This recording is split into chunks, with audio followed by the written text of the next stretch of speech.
557 ہجری میں کچھ سازشیوں نے ایک مذموم سازش تیار کی کہ حضور اکرم صلی اللہ علیہ وسلم کا جسم اطہر نکال کر قبضے میں لے لیا جائے، اور اس مقصد کے لیے دو عیسائی مدینہ پہنچے اور انہوں نے مدینہ میں یہ ظاہر کیا کہ ان کا تعلق اندلس سے ہے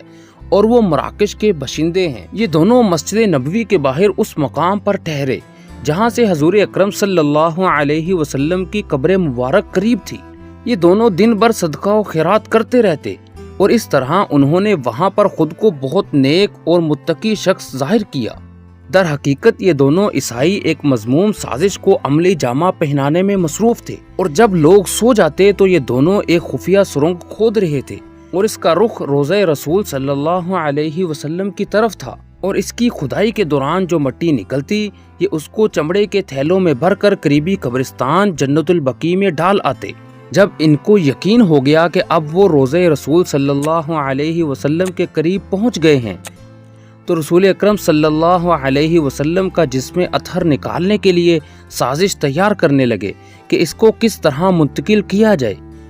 ٹھیک انہی دنوں سلطان نور الدین زنگی نے خواب میں حضور اکرم صلی اللہ علیہ وسلم کی زیارت کی، اور خواب میں دیکھا کہ آپ صلی اللہ علیہ وسلم دو بوڑھے آدمیوں کی طرف اشارہ کر کے فرما رہے ہیں کہ اے محمود مجھے ان دو آدمیوں سے بچاؤ۔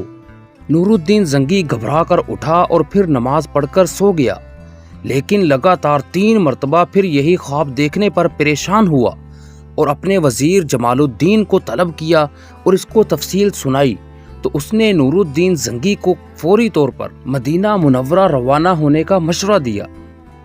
سلطان نور الدین زنگی نے رات کے بقیہ حصے میں مدینہ روانگی کی تیاری کی اور 20 آدمیوں کے ساتھ بہت سارے مال اور تحائف کے ساتھ فوری مدینہ کی طرف روانہ ہو گئے، اور دن رات سفر کرتے ہوئے 16 دن میں وہ مدینہ پہنچے۔ مدینہ پہنچ کر سلطان نے مسجد نبوی میں نماز ادا کی اور روضہ رسول صلی اللہ علیہ وسلم کی زیارت کے بعد وہیں بیٹھ گئے اور اعلان کیا کہ سلطان مدینہ کے تمام لوگوں میں یہ سارا مال اور تحائف تقسیم کریں گے اور تمام لوگوں سے خود ملاقات بھی کریں گے۔ جب یہ تحائف تقسیم ہونے لگے تو سلطان حاضرین کا معائنہ کر رہے تھے، لیکن جب سلطان نے ان دو چہروں کو نہ پایا تو پوچھا کیا کوئی ایسا شخص جو مال لینے حاضر نہ ہو سکا ہو؟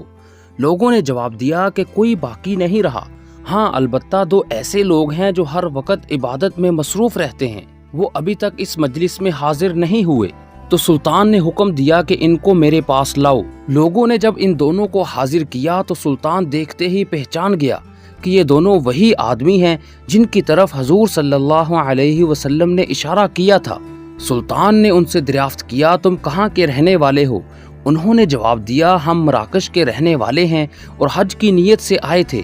لیکن ہم کچھ عرصہ روضہ رسول صلی اللہ علیہ وسلم کے سائے میں گزارنا چاہتے ہیں۔ سلطان نے جب ان لوگوں سے بار بار اصرار کیا اور وہ ایک ہی بات دہراتے رہے تو سلطان ان کی رہائش گاہ پہنچ گیا اور ان کی رہائش گاہ کا بغور معائنہ کرنے لگا کہ اچانک سلطان کی نظر ایک چٹائی پر پڑی۔